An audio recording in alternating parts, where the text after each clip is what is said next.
Golconda jewels వారి కొత్త brand Purvi light weight లో హెవీ డిజైన్స్ ఈ నవంబర్ 1 కుకట్పల్లిలో గ్రాండ్ ఓపెనింగ్ వివరాలకు సంప్రదించండి.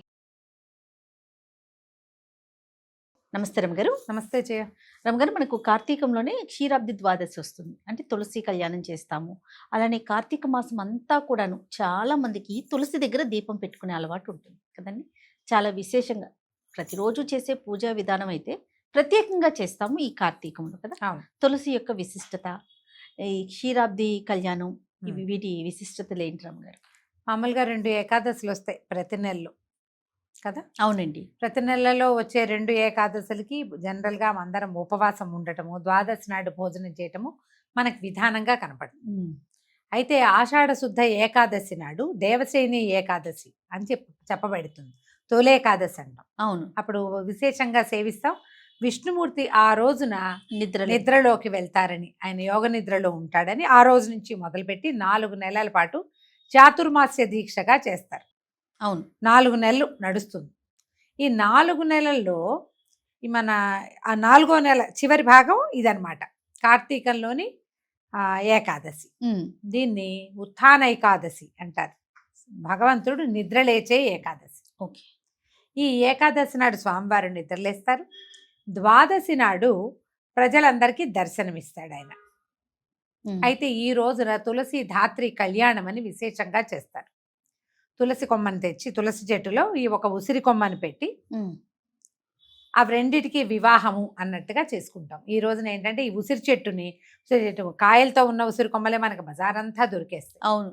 తీసుకొచ్చి తులసి కొమ్మతో పాటు, తులసి చెట్టుతో పాటు ఈ ఉసిరి కొమ్మని కూడా పెట్టి రెండిటికి, 2 వృక్షాలకి పూజ చేసి దీపాలు, విశేషంగా దీపమాలికలు, దీపాలు అవి సమర్పించి, పువ్వులు అవి సమర్పించి, ధూపదీప నైవేద్యాలు చేసి ఒక వివాహ క్రతువులాగా చేతొచ్చినంతగా దేవాలయాల్లో వాటిలలో విశేషంగా చేస్తారు.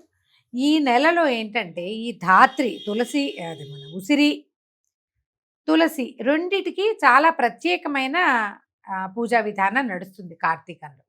కార్తీక నెల మొదటి నుంచి చివరి దాకా కూడా మనం తులసి పూజ చేసుకుంటాం. తులసి ముందు దీపం పెడతాం. ఈ 365 ఒత్తులు వెలిగిస్తామా పౌర్ణమికి, అప్పుడు తులసి చెట్టు సమక్షంలో వెలిగిస్తే విష్ణు సన్నిధానంలో వెలిగించినట్టే. అవును. దేవాలయానికి వెళ్ళి వెలిగించే వాళ్ళు అక్కడ వెలిగించుకుంటారు. ఆ అవకాశం లేని వాళ్ళు ఇంట్లో కూడా మన లోపల దేవుడి దగ్గర ఒక దీపారాధన చేసి, బయట పెరట్లోనూ వాకిట్లోనూ ఒక తులసమ్మ కోట ఉండి మనకి రెగ్యులర్ పూజా విధానం చేసుకునేందుకు ఒక చెట్టు ఉంటే అక్కడ గనక దీపం పెడితే విష్ణు సన్నిధానంలో దీపం పెట్టిన ఫలితం లభిస్తుంది. ఈ దేవతా వృక్షాలలో ధాత్రి కూడా, ఉసిరి చెట్టు కూడా, ఉసిరి చెట్టు చాలా ప్రత్యేకమైంది ఈ కార్తీకంలో. అవును. ఉసిరి చెట్టు మొదట్లో కూడా దీపం పెడతారు. ఉసిరి చెట్టు ఉంటే చెట్టు ప్రదక్షిణ చేసుకుంటారు. వన భోజనాలకు వెళ్ళినప్పుడు కూడా వెళ్ళినప్పుడు కూడా ఉసిరి చెట్టు ఉండాలి. ఎక్కడైతే విస్తారంగా ఉసిరి చెట్లు ఉన్నాయో అక్కడే వన భోజనాలు చేయాలన్న నియమం కూడా ఉంది. ఈ ఉసిరి చెట్టు కిందే ఏం చేస్తారు, సాలగ్రామ ఆరాధన చేసుకుని అక్కడ వన భోజనాలు చేసుకుంటారు. ఇది విశేషమైంది. అందుకని ఈ విధానాన్ని పాటిస్తాం. మన అలవాటును బట్టి కొన్ని ప్రాంతాల్లో కొన్ని ఒక్కొక్క రకంగా చేస్తారు. ఎలాగైనా తులసి ముందు దీపం పెట్టడం నియమం. ఈ ఉత్థాన ఏకాదశి మర్నాడు క్షీరాబ్ది ద్వాదశి అంటారు. ఈ ద్వాదశి నాడు ఇది పెట్టడం. ఓకే. తప్పకుండా ఈ ఉసిరి కొమ్మని తీసుకొచ్చి, లేదా ఉసిరి చెట్టే ఉందనుకో మన దగ్గర, తులసి చెట్టును కూడా తీసుకెళ్ళి పక్కన వాడు కూర్చోబెట్టి వివాహం చేస్తాం. ఇది చాలా ప్రత్యేకమైన రోజుగా చెప్పబడుతుంది. మనం ఏకాదశులు ఏవి పాటించినా పాటించకపోయినా, ఒకటి తొలేకాదశి, రెండోది హరిబోధిని ఏకాదశి, 2 పాటిస్తారు. కార్తీకంలో ఇప్పుడు మనం ఉపవాసాలు ఉండవలసిన రోజులు కదా. అవునండి. ఈ 2 ఏకాదశులు వస్తాయి కదా. ఈ 2 ఏకాదశులు విశేషంగా ఇప్పుడు కనుక మనం ఉపవాసం ఉండి ద్వాదశి నాడు పారణ చేస్తే అత్యద్భుతమైన ఫలితం లభిస్తుంది అంటారు. కార్తీకంలో మనం పురాణం కూడా వింటాం. ఈ వినేటప్పుడు ఈ ఏకాదశి కథ మహాత్యము అదంతా కూడా మనకి పురాణ గాథల్లో కనిపిస్తుంది. మీ అవకాశాన్ని బట్టి చేయండి. ఇప్పటిదాకా మన దగ్గర తులసి చెట్టు లేదనుకో, లేకపోతే ఈ కార్తీకం మొదలయ్యే ముందే తులసి చెట్టుని నాటుకోవాలి. కార్తీకంలో తులసి చెట్లు పెరగకూడదు, తీయకూడదు. అదే కష్టం వస్తుంది అనమాట. పూజింపదగిన రోజులు కాబట్టి ముందే తెచ్చి పెట్టేసుకోవాలి. ఎవరికైనా తులసి చెట్టు దానం చేయటం చాలా మంచిది. ఇప్పుడంటే పెక్కకూడదు కదా, ఎట్లా దానం చేస్తాం, ఇది ఒక పాయింట్ వస్తుంది. మనం ముందే ఏదైనా చిన్న చిన్న కుండీలలో డబ్బాలలో వేసి పెట్టామనుకో చక్కగా మొక్క ఇంత అవుతుంది. ఈ రోజున పూజ చేసుకుని చక్కగా అందరికి తలా ఒక తులసి మొక్క ఇవ్వండి, అబ్బో అత్యద్భుతమైన దానం. వాళ్ళు ఆ కుండితో సహా తీసుకెళ్లి పెట్టుకుంటారు. అవును. దీని పీకుడు పెట్టుడు కాదు, చక్కగా ఎలా ఉన్నది అలాగే తీసుకెళ్లి అట్లాగే స్థాపించుకుంటారు. తర్వాత కుదిరినప్పుడు మట్లో ఎక్కడో చోట తవ్వి పెట్టుకుంటారు. అది బాగా ఇంత మొక్క అయ్యేదాకా పర్వాలేదు కదా. తులసి ప్రత్యేకమైన చెట్టు. ఈ కాలంలో ఏంటంటే ఈ సీజన్లో, ఇప్పుడు చలికాలం కదా, ఇలాంటప్పుడు తులసి యొక్క స్పర్శ అవి మనకి ఆరోగ్యాన్ని ఇస్తాయి. అవును. ఎక్కువ ఆక్సిజన్ రిలీజ్ చేస్తుంది. అందుకని ప్రత్యేకంగా తులసికి దీపం పెట్టడము, తులసికి ప్రదక్షిణ చేయటము, నీరు పోయటము, తులసి జలాన్ని తీసుకోవటము, తులసి మట్టిని మృత్తిక ఎక్కడైతే తులసి చెట్టు ఉందో ఆ మట్టిని గంధంగా పెట్టుకుంటారు. అది చాలా విశేషమైంది. ఈ తులసి మొదట్లో ఉన్న మన్నుతోటి ఒళ్ళు తోముకుని స్నానం కూడా చేస్తారు కార్తీకంలో. బావి దగ్గర స్నానాలు చేస్తారు కదా, బావి కుప్ప తటాకలు ఏవైనా పనికి వస్తాయిగా. ఆ తులసి చెట్టు కింద ఉన్న మట్టిని తీసుకుని దాంతో ఒళ్ళు తోముకుని నీళ్లు పోసుకుంటారు.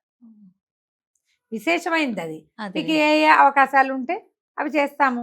అవేమీ లేవు, దండం పెట్టుకోండి హాయిగా చక్కగా. మీ వాకిట్లో తులసి చెట్టు ఉంటే రోజు కాసి నీళ్ళు పోసి ఒక దండం పెట్టండి, ఒక అగరబత్తి చూపించండి. దీపం పెడితే కుదురుతుంది, కుదరదు. అక్కడ గాలి బాగా ఉందనుకో దీపం ఆగదు. ఇంట్లో అవకాశం ఉంటే కనుక పెట్టుకోవటం. ధూపం చూపించడం, ఒక చిటికెడు పసుపు కుంకుమ వేయటం, ఓ పువ్వు పెట్టడం, ఒక దండం పెట్టుకోవటం, ఇలాంటిది విశేషమైన సేవ, చాలా మంచిది.